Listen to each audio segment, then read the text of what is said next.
السلام علیکم ورحمۃ اللہ وبرکاتہ۔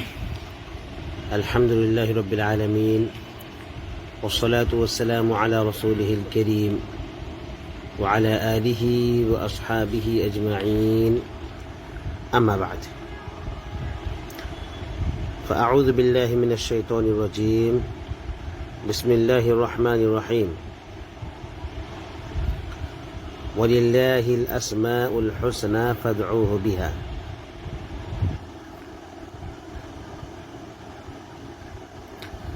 رب اشرح لي صدري ويسر لي أمري واحلل عقدة من لساني يفقهوا قولي، رب زدني علما۔ محترم سامعین کرام، اسلامی ماؤں اور بہنوں،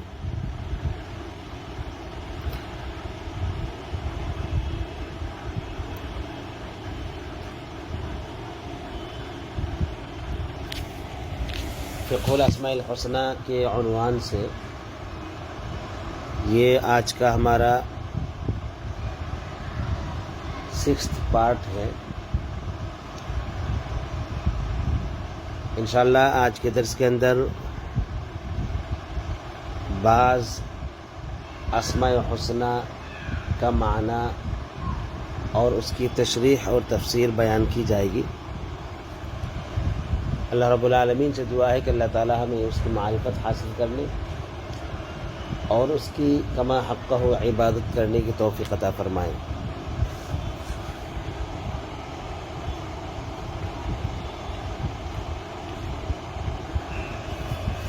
اسماء و صفات کے تعلق سے جو کچھ بنیادی باتیں، اصولی باتیں اور اصول و ضوابط پر مبنی باتیں تھیں، انہیں آپ کے سامنے بیان کیا گیا۔ ان اصولی باتوں کو جاننا اس وجہ سے ضروری ہے کیونکہ جب تک اصول ہمیں نہیں معلوم ہوگا تو چیزوں کی حقیقت ہم نہیں جان سکتے۔ کسی بھی چیز کے تعلق سے اگر ہم حقیقت جاننا چاہتے ہیں تو اس کے لیے ضروری ہے کہ اس چیز سے متعلق اصول اور ضابطے کو جانیں۔ تو چونکہ اسماء و صفات کا علم یہ سب سے بڑا علم ہے اور اس علم سے متعلق اصول اور ضابطوں کو اگر ہم نہیں جانیں گے تو پھر ایسی صورت میں اس علم کو نہیں سیکھ پائیں گے، بلکہ سیکھنا تو دور کی بات، یہ ایک ایسی چیز ہے کہ انسان یا تو اس کے صحیح مفہوم کو سمجھ کر ہدایت پر آ جاتا ہے یا انسان پھر غلط مفہوم میں پڑھ کر گمراہی میں چلا جاتا ہے۔ یہی وجہ ہے کہ اسماء و صفات کو لے کر امت کے اندر بہت سارے گمراہ فرقے پیدا ہوئے۔ اس لیے اولاً آپ لوگوں کے سامنے اسماء و صفات کے تعلق سے جو قرآن و حدیث کی روشنی میں علماء نے اصول اور ضابطے بنائے ان کو بیان کیا گیا۔ آج انشاءاللہ بعض اللہ رب العالمین کے اسماء و صفات کا معنی اور مفہوم آپ کے سامنے بیان کیا جائے گا۔ سب سے پہلے تو اللہ رب العالمین کے 3 نام ایسے ہیں جو نہایت جامع ترین ہیں، ان ناموں کے بارے میں آج جانیں گے۔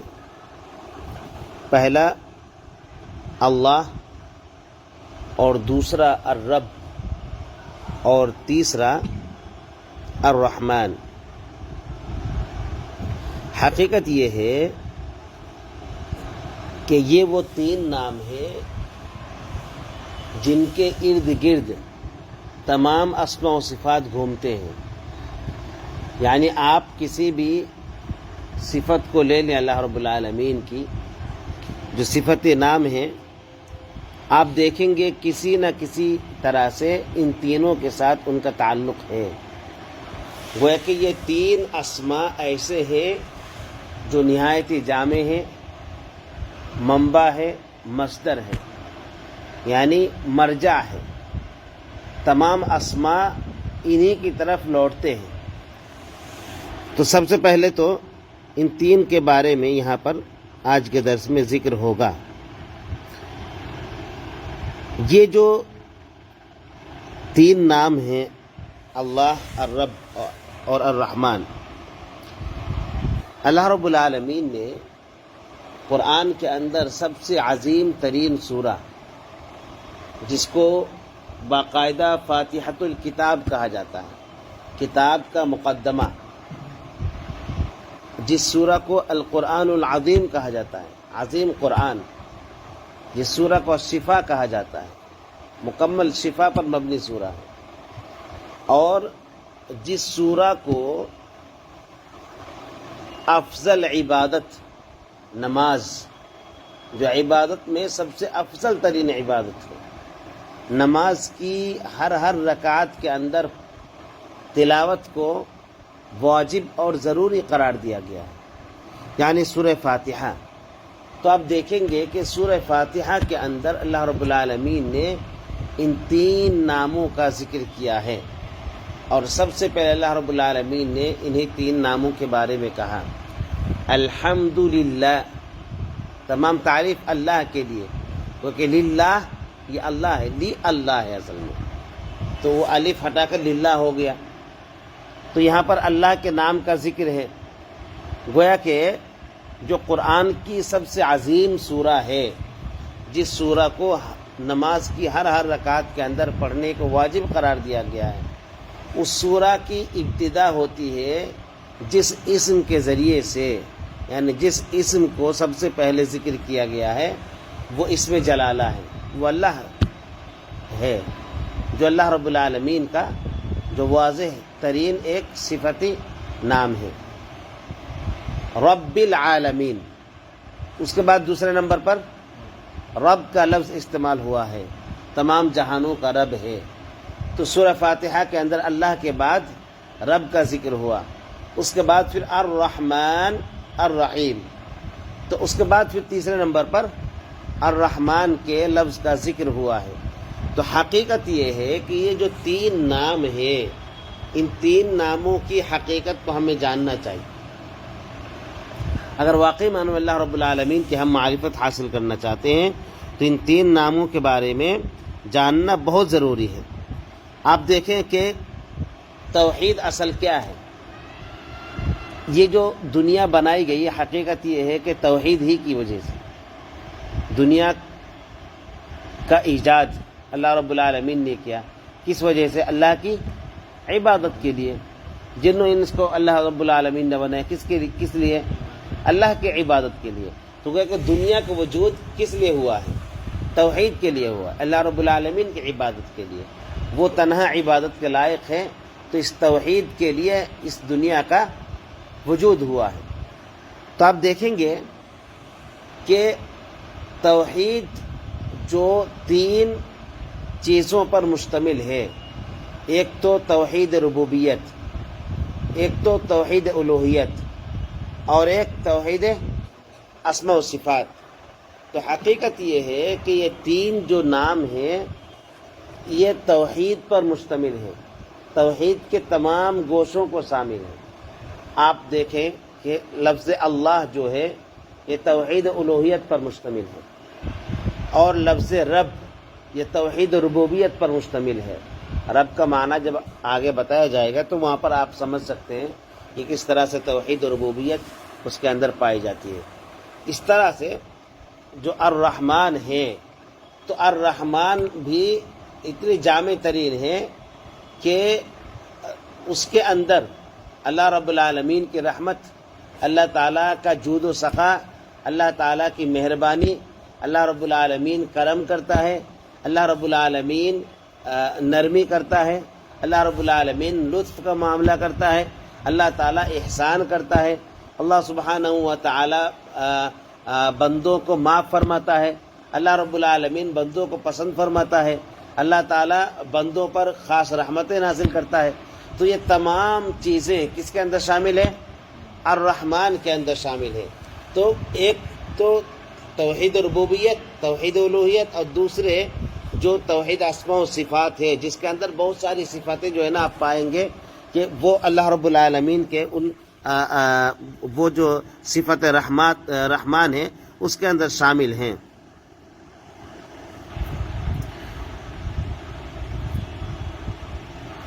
یہ جو لفظ اللہ ہے، یہ لفظ اللہ کی بڑی خصوصیت ہے۔ بڑی خصوصیت یہ ہے کہ اللہ کے نبی صلی اللہ علیہ وسلم کی ایک حدیث ہے جو کہ سنن ابن ماجہ کی روایت ہے، صحیح روایت ہے، کہ اسم اعظم کے ذریعے سے اگر دعا مانگی جاتی تو دعا قبول ہوتی ہے اور رد نہیں کی جاتی۔ تو اسم اعظم کیا ہے؟ تو یہی اللہ کا لفظ ہے جو اسم اعظم ہے۔ اللہ کا لفظ کیا ہے؟ اسم اعظم۔ اسم اعظم مطلب سب سے بڑا نام۔ تو اب سب سے بڑا نام یعنی اللہ رب العالمین کا سب سے بڑا نام، تو سب سے بڑا نام کیا ہے؟ اللہ ہے۔ اور حقیقت بھی یہ ہے کہ یہ جو لفظ اللہ ہے، یہ اس کے اندر صفت تو پائی ہی جاتی ہے، لیکن اس کے اندر اسم مکمل طور پر پایا جاتا ہے۔ اس سے پہلے ایک درس کے اندر اسم اور صفت کے تعلق سے میں نے سمجھایا تھا کہ اللہ رب العالمین کے جو نام ہیں اور جو اوصاف ہیں، تو اللہ تعالیٰ کے نام اوصاف والے ہوتے ہیں۔ جیسے میں نے مثال کے طور پر یہ بھی کہا تھا، انسانوں کا نام رکھا جاتا ہے تو اس کے اندر وصف نہیں ہوتا ہے، نام وہ پہچان کے لیے ہوتی ہے کہ اس نام کے ذریعے سے پہچانا جاتا ہے۔ کوئی ضرور نہیں کہ نام کے اندر جو معنی چھپا ہو تو اس انسان کے اندر وہ معنی پایا جاتا ہے یا خوبی پائی جاتی ہے، تو ایسا نہیں ہے۔ اور انسان کے اندر جو صفت ہوتی ہے، کچھ خوبی ہوتی ہے، تو وہ الگ سے ہوتی ہے انسان کے اندر، وہ نام کے اندر پوشیدہ نہیں رہتا ہے۔ لیکن جہاں تک اللہ رب العالمین کے نام کا معاملہ ہے تو اللہ سبحانہ و تعالیٰ کا نام وہ صفت پر مشتمل ہے، اور ہر صفت جو ہے نا اللہ تعالیٰ کی پہچان ہے۔ یعنی اگر جیسے مثال کے طور پر اگر کسی انسان کو، جیسے کسی کا جو ہے نا یہ لقب رکھ دیا جائے بہادر، تو اب اگر بہادر کہہ دیا جائے تو سامنے والا تشویش میں پڑ سکتا ہے کہ کون بہادر، مطلب بہادر تو کیا ہو سکتے ہیں، ایک گاؤں میں یا ایک علاقے میں ایک گھر میں کیا بہادر ہو سکتا ہے، تو اس میں یہ کس سوال پیدا ہو سکتا ہے کہ کون ہے۔ لیکن اگر یہ کہہ دیا الخالق، تو کہ اللہ کے علاوہ دوسرے کو خالق سمجھے گا؟ نہیں سمجھے گا۔ تو کہ الخالق جو کہ ایک صفت ہے، یعنی پیدا کرنا ایک صفت ہے، لیکن اللہ رب العالمین کا نام بھی ہے، یعنی اللہ تعالیٰ کی پہچان ہے۔ اگر الخالق کہہ دیا جائے تو کسی اور طرف ذہن نہیں جائے گا، بلکہ اللہ رب العالمین ہی کی طرف ذہن جائے گا۔ تو یہ جو اللہ رب العالمین کے جو صفت ہے، تو اللہ رب العالمین کا جو یہ اسم جلالہ ہے لفظ اللہ، تو یہ حقیقت میں اس کی بڑی خوبی ہے اور کئی ساری خصوصیتیں ہیں۔ ایک تو یہ کہ یہ اسم جلالہ ہے، اسم اعظم ہے، جس کا حوالہ دے کر اللہ رب العالمین سے دعا مانگی جائے تو دعا قبول ہوتی ہے باقاعدہ۔ اسی طرح سے اس لفظ کی خصوصیت میں سے یہ ہے کہ جتنے بھی اسماء و صفات ہیں وہ سب اسی لفظ کی طرف اضافت کی جاتی ہے، اسی لفظ کی طرف نسبت کی جاتی ہے۔ یعنی آپ جب استعمال کرتے ہیں تو کیا کہتے ہیں کہ اللہ رحمان ہے، اللہ رحیم ہے، اللہ غفور ہے، اللہ غفار ہے، ایسا کہتے ہیں؟ اور ایسا نہیں کہتے ہیں رحمان اللہ ہے، رحیم اس انداز میں نہیں ہے نا، رحمان وہ خالق ہے، رحمان رازق ہے، رحمان مدبر، ایسا بولتے ہیں؟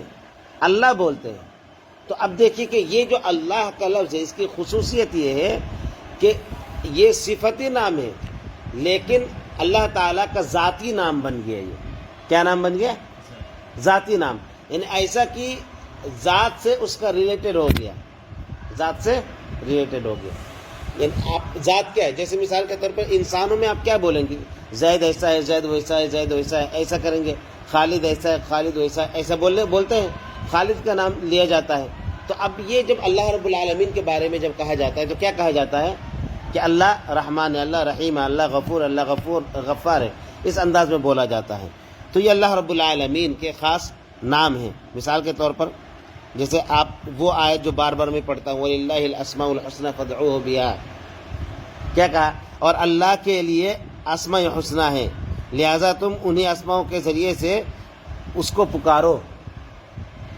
تو یہ نہیں کہا یہاں پر کہ رحمان کے اسماء و صفات ہیں، رحمان کے اسماء حسنہ ہیں، ایسا کہا، خالق کے اسماء حسنہ ہیں، ایسا نہیں کہا، بلکہ کیا کہا، وَلِلَّهِ، اور اللہ کے اسماء و صفات ہیں۔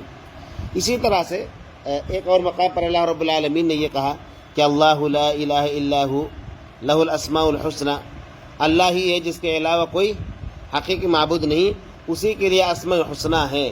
تو یہاں پر بھی کیا کہا گیا، اسماء حسنہ کس کے لیے ہے؟ رحمان، رحیم، رزاق، رازق، خالق کے لیے نہیں کہا گیا، اللہ کے لیے کہا گیا۔ کیوں؟ کیونکہ اللہ رب العالمین کا اگرچہ یہ صفتی نام ہے لیکن ذاتی نام بن گیا۔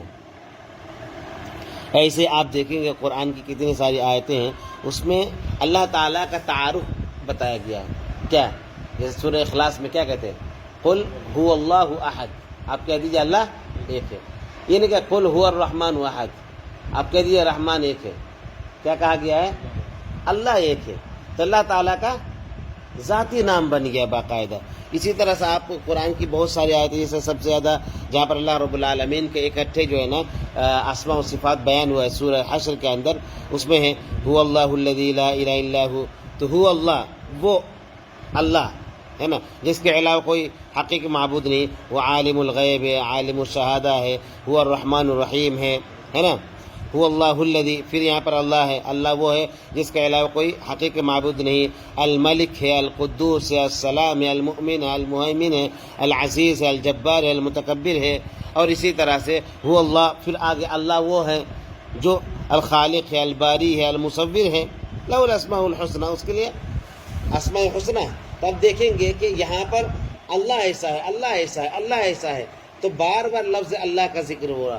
تو اس نام کا جو لفظ ہے، یہ لفظ اللہ، تو ایک خاص اس کی خصوصیت ہے، خاص اس کی فضیلت ہے۔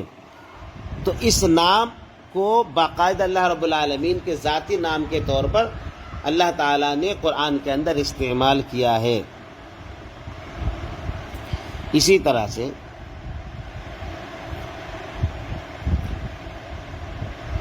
اس کے ایک اور خصوصیت ہے، اس کی ایک اور خصوصیت ہے جو کسی بھی اللہ تعالیٰ کے صفت نام کے اندر ہے ہی نہیں۔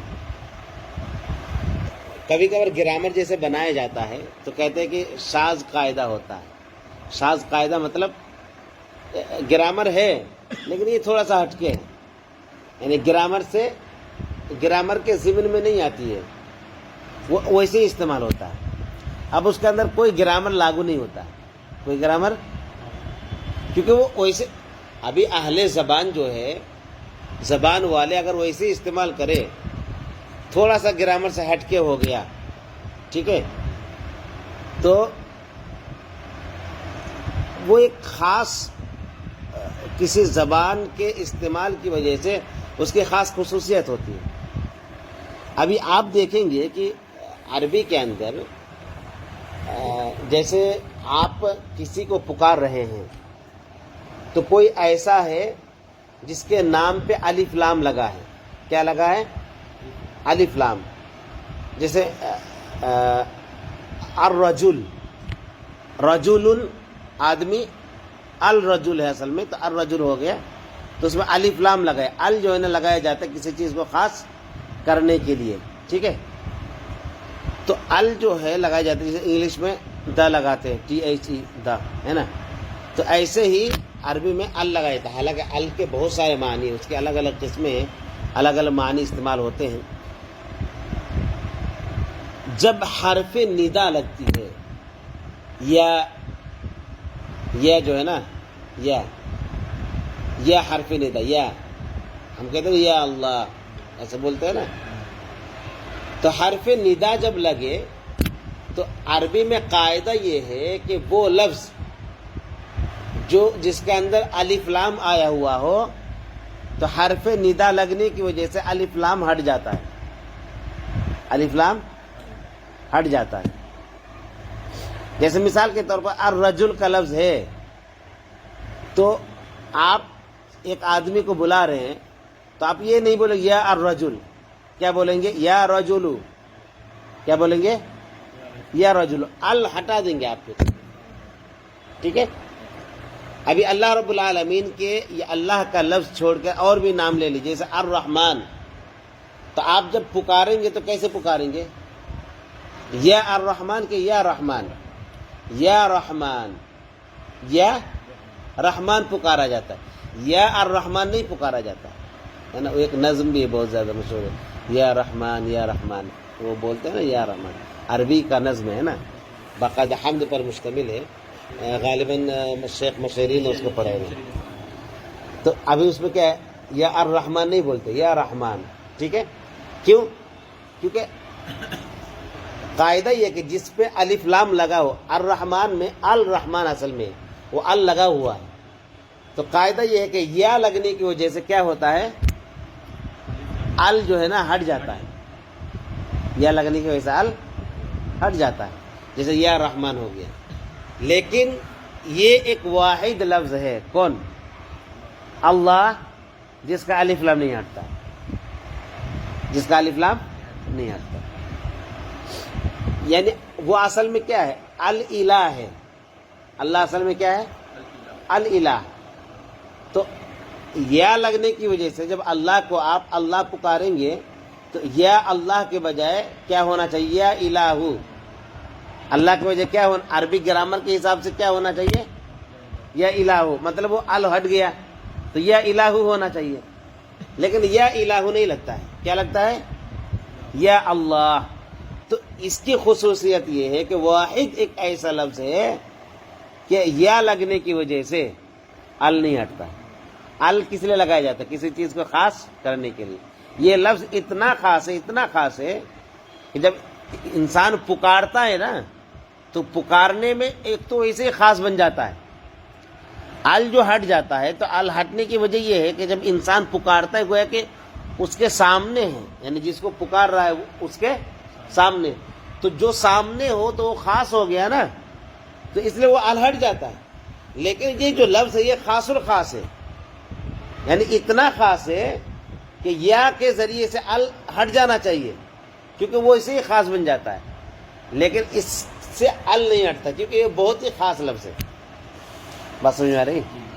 تو یہ واحد ایسا لفظ ہے کہ جس کے پہلے یا حرف ندا، جو پکارنے کے لیے حرف بولا جاتا ہے، لفظ بولا جاتا ہے، وہ لگ جاتا ہے، تو دوسرے اور الف لام والے لفظ سے الف لام ہٹ جاتا ہے، لیکن اس کا الف لام نہیں ہٹتا ہے۔ اسی طرح سے اللہ رب العالمین کے اس نام کی ایک اور خصوصیت ہے، ہم صبح و شام کتنی ساری دعائیں پڑھتے ہیں، آپ دیکھیں گے کہ ان دعاؤں میں اس لفظ کو باقاعدہ بار بار ذکر کیا جاتا ہے۔ جیسے مثال کے طور پر آپ لا الہ الا اللہ بولتے ہیں تو لا الہ الا اللہ، یہ نہیں کہتے لا الہ الا الرحمن، لا الہ الا الخالق، لا الہ الا الرب، ایسا نہیں بولتے، کیا بولتے، لا الہ الا اللہ۔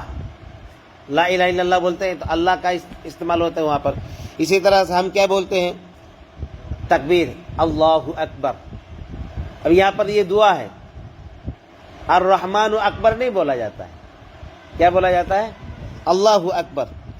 ہم جب اللہ تعالیٰ کی تعریف کرتے ہیں تو بولتے ہیں الحمد للہ، الحمد للہ، اللہ کے لیے تمام تعریف، تو یہاں پر اللہ استعمال کرتے ہیں۔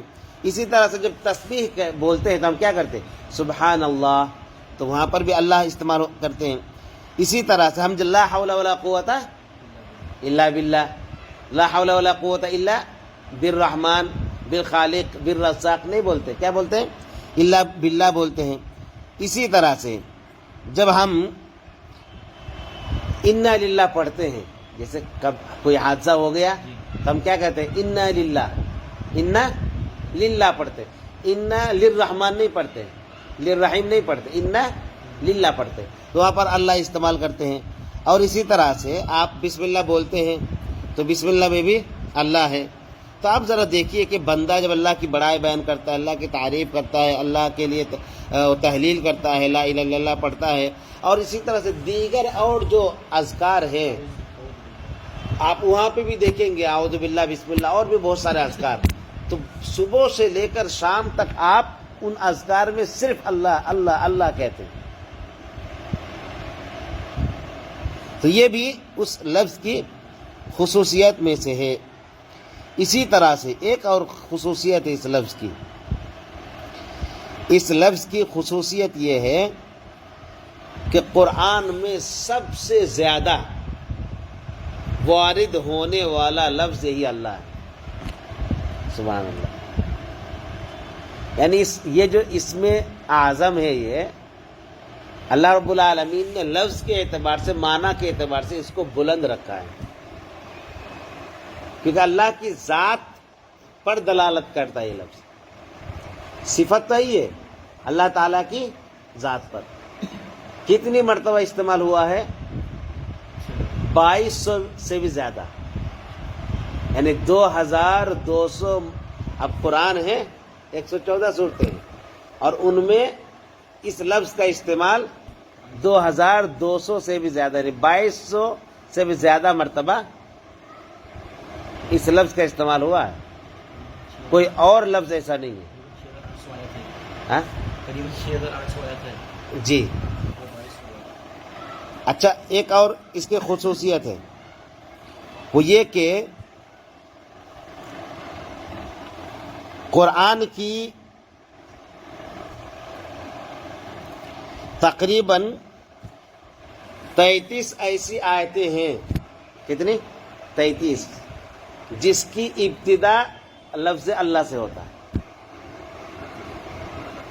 جیسے آیت الکرسی لے لیجیے، اللہ لا الہ الا هو القیوم۔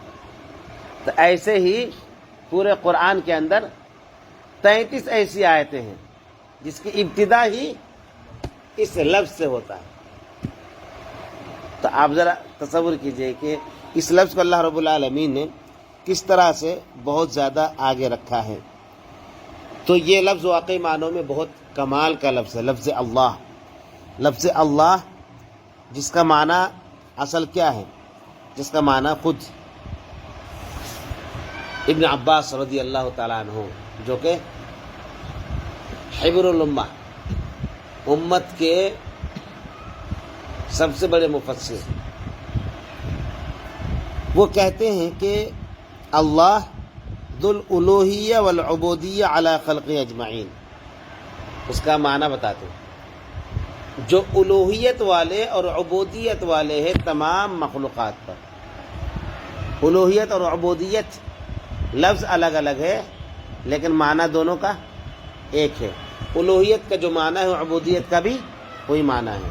جیسے الہ، ہم کیا کہتے ہیں؟ لا الہ، نہیں ہے کوئی معبود، تو ہی الہ کا معنی کس سے کرتے ہیں؟ معبود، لا معبود بحق، کہتے ہیں کہ کوئی حقیقی معبود نہیں سوائے اللہ کے۔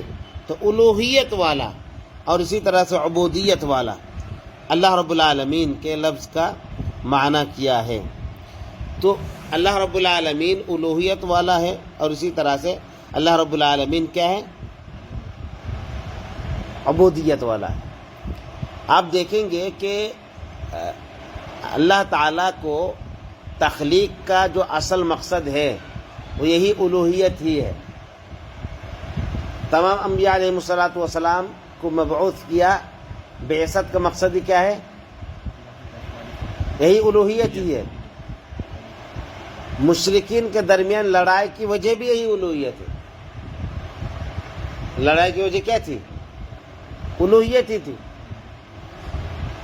یعنی وہ مانتے تھے کہ اللہ رب العالمین رازق ہے، خالق ہے۔ وَلَئِن سَأَلْتَهُم مَّنْ خَلَقَ السَّمَاوَاتِ وَالْأَرْضَ، اگر آپ ان سے پوچھیں گے کہ آسمان و زمین کو کس نے پیدا کیا، تو کیا بولیں گے؟ اللہ نے۔ تو وہ اچھی طرح سے جانتے تھے کہ اللہ رب العالمین ہی پیدا کرنے والا ہے، اللہ تعالیٰ ہی خالق ہے، اللہ رب العالمین ہی رازق ہے۔ تو اللہ رب العالمین کو وہ اچھی طرح سے جانتے تھے۔ تو مشرکین سے لڑائی کی وجہ کیا تھی؟ الوہیت۔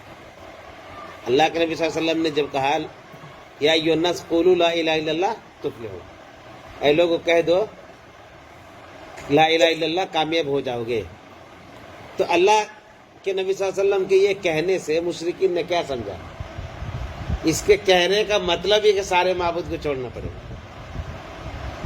کہنے کا مطلب ہی کیا ہے؟ سارے معبود کو چھوڑنا پڑے گا۔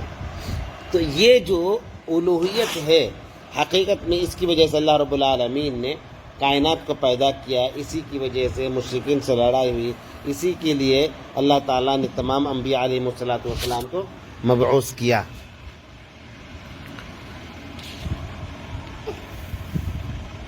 یہ جو اللہ رب العالمین نے لفظ اللہ کا استعمال کیا ہے تو اس سے عبادت کا مفہوم پایا جاتا ہے۔ اس کی دلیل قرآن کے اندر کئی ساری آیتیں ہیں۔ مثال کے طور پر اللہ رب العالمین سورہ طٰہٰ کے اندر جب موسیٰ علیہ الصلوۃ والسلام وہ آگ لینے کے لیے گئے تھے تو وہاں پر اللہ رب العالمین نے ان سے کیا کہا؟ اننی انا اللہ لا الہ الا انا فاعبدنی واقم الصلاۃ لذکری۔ اننی انا اللہ، بے شک میں ہی اللہ ہوں، بے شک میں ہی اللہ ہوں۔ اب دیکھیں یہاں پر بھی اللہ نے کیا کہا؟ میں ہی اللہ ہوں، کوئی دوسرا صفت نام استعمال نہیں کیا، میں ہی اللہ ہوں۔ اننی انا اللہ، میں ہی اللہ ہوں۔ لا الہ الا انا، حقیقی معبود نہیں ہے سوائے میرے، یعنی میرے علاوہ کوئی حقیقی معبود نہیں۔ فاعبدنی، لہذا تم میری ہی عبادت کرو۔ کیا کہہ رہے کہ میں اللہ ہوں، یعنی الہ ہوں، معبود ہوں، الوہیت اور عبودیت والا میں ہی ہوں، یعنی میری عبادت ہونی چاہیے۔ اس لیے کیا کہا جا رہا ہے؟ فاعبدنی، تو تم میری عبادت کرو۔ اسی طرح سے اللہ رب العالمین نے سورہ انبیاء کے اندر یہ فرمایا وَمَا أَرْسَلْنَا مِن قَبْلِكَ مِن رَّسُولٍ إِلَّا نُوحِي إِلَيْهِ أَنَّهُ لَا إِلَهَ إِلَّا أَنَا فَاعْبُدُونِي، اور ہم نے آپ سے پہلے بہت سارے رسول بھیجے، ان کی طرف اس بات کی وحی کی کہ میرے علاوہ کوئی حقیقی معبود نہیں، لہذا تم میری ہی عبادت کرو۔ تو حقیقی معبود نہیں، یعنی اللہ کا جو لفظ ہے اس کے ذریعے سے بندوں سے یہ کہا جا رہا ہے کہ وہ اللہ ہے، تم اس کی عبادت کرو۔ اس کی عبادت کیوں کرو؟ کیونکہ وہ اللہ ہے۔ تو یہ جو لفظ ہے لفظ اللہ، تو لفظ اللہ واقعی معنوں میں بہت کمال کا لفظ ہے۔ اللہ تعالیٰ کا صفتی نام ہے، اللہ رب العالمین کا ذاتی نام بھی ہے، اور اسلام کے بہت ساری خصوصیتیں بھی ہیں۔ تو لفظ اللہ کا حقیقی معنی اور مفہوم ہمیں سمجھنا ہوگا۔ اللہ کے بولتے ہی ہمیں ہمارے اندر عبادت کا جذبہ آنا چاہیے۔ اللہ بولتے ہی اللہ کی عظمت ہمارے سامنے ہونی چاہیے۔ اللہ بولتے ہی عبادت جس کی بنیاد محبت، جس کی بنیاد عظمت تعظیم، جس کی بنیاد خشیت، جس کی بنیاد خوف، جس کی بنیاد رجا یعنی امید ہے، تو اللہ کے لفظ سنتے ہی ہمارے دل و دماغ میں کیا آنا چاہیے؟ یہ ساری کیفیتیں آنی چاہیے، یعنی ہمارے اندر اللہ تعالیٰ سے محبت، اللہ رب العالمین کی تعظیم، اللہ تعالیٰ کا خوف، اللہ رب العالمین کی خشیت، اللہ سے رجا یعنی امید، یہ ساری چیزیں اس لفظ کے سنتے ہی ہونا چاہیے، کیونکہ اس لفظ کے اندر ایسا معنی چھپا ہوا ہے کہ جو معنی ہم سے اس بات کا تقاضا کرتا ہے کہ ہم اللہ رب العالمین سے محبت کریں اور اس کی تعظیم کریں۔ لفظ اللہ کے تعلق سے جیسا کہ میں نے اس سے پہلے ایک درس کے اندر ذکر کیا تھا کہ اللہ اصل میں کیا ہے؟ الالہ ہے۔ اللہ کیا ہے اصل میں؟ الالہ۔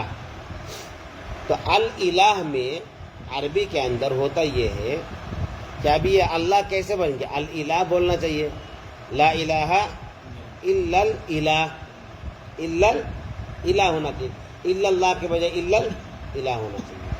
تو کبھی کبھار عربی میں بعض الفاظ سے الف کو گرا دیا جاتا ہے، بعض الفاظ سے الف کو گرا دیا جاتا ہے۔ اور سہولت کے حساب سے، یعنی سہولت کی وجہ سے. ایسا نہیں کہ کوئی کہیں بھی سہولت کے لیے گرا دے، ایسا نہیں ہے. وہ بھی اصل میں استعمال کی بات ہوتی ہے. اس زبان میں اسی طرح سے استعمال ہوتا رہا ہے، اس زبان میں اس طرح سے استعمال ہوتا رہا ہے. اس وجہ سے ابھی جیسے عربی میں مؤنث جو فیمیل کے لیے ورڈ یوز ہوتے ہیں تو عام طور پر اس کی پہچان ہوتی ہے کہ آخر میں گول تا لگا ہوتا ہے، آخر میں گول تا. جیسے مسلمن، مسلمان ایک مرد، اور گول تا آگے لگانے سے مسلمتن ایک مسلم عورت، مؤمنن ایک مومن مرد، مومنتن ایک مومنہ عورت. ایسے ہی آپ یہ سمجھے قائمن یعنی ایک مرد جو کھڑا ہے، قائمتن ایک عورت جو کھڑی ہے. اگر بولیں گے جالسن ایک بیٹھنے والا ایک مرد، جالستن بیٹھنے والی ایک عورت. تو عربی میں فیمیل کی پہچان کیا ہے کہ عام طور پر لفظ کے آخر میں کیا لگ جاتا ہے؟ گولتا لگ جاتا ہے. اور کبھی کبھار ایسا بھی عربی میں ہے کہ گولتا نہیں ہے پھر بھی وہ مؤنث ہے. آپ کو دیکھ کے لگے گا کہ یہ مذکر ہے، یعنی آپ کو دیکھ کے لگے گا یہ ورڈ جو ہے نا میل کے لیے یوز ہوتا ہے، لیکن حقیقت میں کیا ہے؟ فیمیل کے لیے استعمال ہوتا ہے. جیسے الارض ہے، الارض زمین، تو الارض کا لفظ ہے الارض، ارضتو ایسا نہیں ہے، الارض ہے، حمزہ را ضاد، آخر میں گولتا نہیں ہے، پھر بھی وہ مؤنث استعمال ہوتا ہے. تو کچھ لفظ ایسے ہوتے ہیں جو اس زبان میں ویسے ہی لوگوں نے استعمال کیا، اس زبان میں لوگوں نے ویسے ہی استعمال کیا ہے، اور ہر زبان کے اندر اس طرح کی چیزیں پائی جاتی ہیں. تو ابھی کیا ہے الالہ میں تو الف جو گر جاتا ہے، بہت سارے ورڈ سے الف کیا ہوتا ہے؟ گر جاتا ہے. تو الف الالہ سے الف جو ہے گر گیا، الالہ سے الف گر گیا. تو اب جب الف گر الہ ہے تو ای ہٹ گیا، تو ای ہٹا دیا تو لا بچا، الہ میں لا بچا، تو لا اور ہو لاسٹ میں ہو گیا تو اللہ ہو گیا. تو الالہ میں جو الہ میں الف ہے اس کو کیا کر دیا؟ حذف کر دیا، اور پھر لام کو لام سے ملا دیا تو اللہ ہو گیا. افسوس کی بات یہ ہے کہ تقریباً مسلمان اللہ کے لفظ کا معنی نہیں جانتے، تقریباً. یعنی آپ وہ لوگ جو موحد اپنے آپ کو کہتے ہیں، جن کے یہاں توحید کسی طرح سے باقی ہے، آپ ان سے بھی پوچھیں گے کہ اللہ کا کیا معنی ہے، وہ آپ کو پکے سچے نمازی مل جائیں گے، 5 وقت نمازوں کی پابندی کرنے والے مل جائیں گے. آپ پوچھیں گے کہ اللہ کا جو لفظ ہے اس کا کیا معنی ہے، تو تقریباً مسلمان جواب دینے سے قاصر ہوں گے. یہ بہت افسوس کی بات ہے کہ لفظ اللہ کا معنی اور مفہوم ہی ہم نہیں سمجھے. جس اللہ کو بار بار ہم یاد کرتے ہیں، بار بار ذکر کرتے ہیں، بار بار اس اللہ کے بارے میں کہتے ہیں، اور اس کا معنی اور مفہوم ہی نہیں جانتے، تو یہ بہت ہی افسوس کی بات ہے. مسلمان ایسا کرتے ہیں. ایسا کیوں ہے امتیاز بھائی، کیوں ہے ایسا؟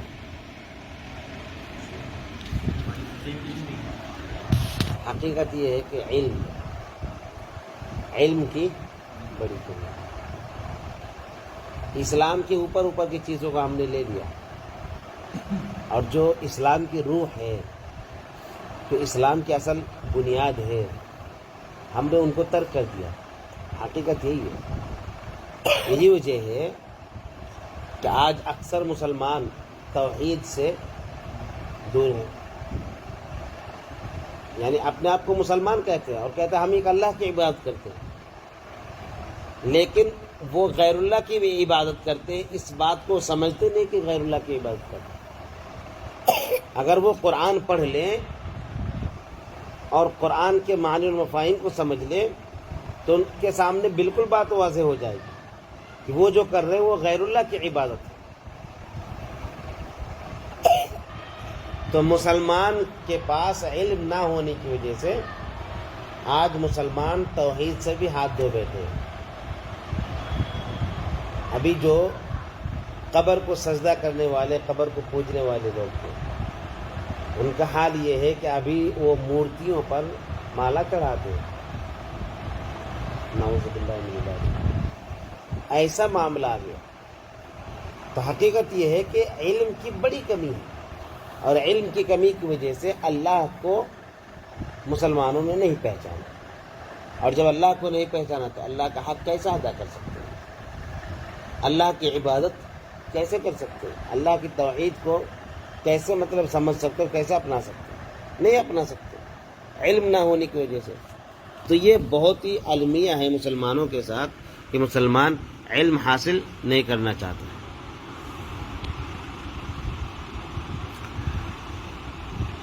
اللہ رب العالمین کے یہ جو لفظ ہے، چونکہ میں دوسرا اور ایک لفظ ہے الرب، اس کو ابھی شروع نہیں کر رہا ہوں کیونکہ اس کے لیے پھر وقت چلا جائے گا، تقریباً 15-20 منٹ یا آدھا گھنٹہ۔ تو چونکہ وقت مکمل ہو چکا ہے، تو یہ اللہ رب العالمین کے تعلق سے جو لفظ اللہ ہے، اس کے بارے میں جو کچھ جانکاری مجھے تھی وہ آپ کے سامنے بتا دیا۔ اب آپ کی ذمہ داری ہے کہ آپ اس کو اپنے ذہن و دماغ میں، اپنے سینے میں محفوظ رکھیں، اور ان چیزوں کا اعادہ کرنے سے ہوگا۔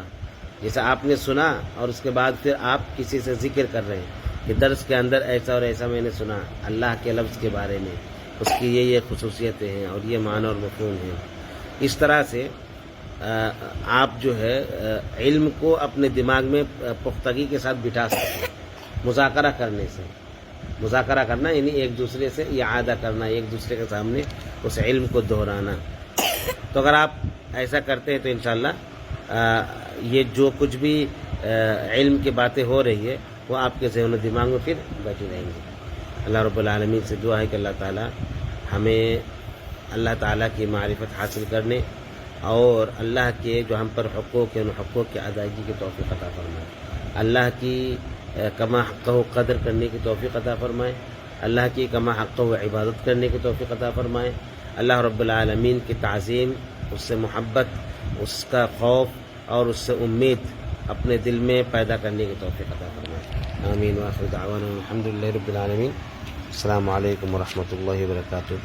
سبحانک اللہم وبحمدک، اشہد ان لا الہ الا انت، استغفرک واتوب الیک۔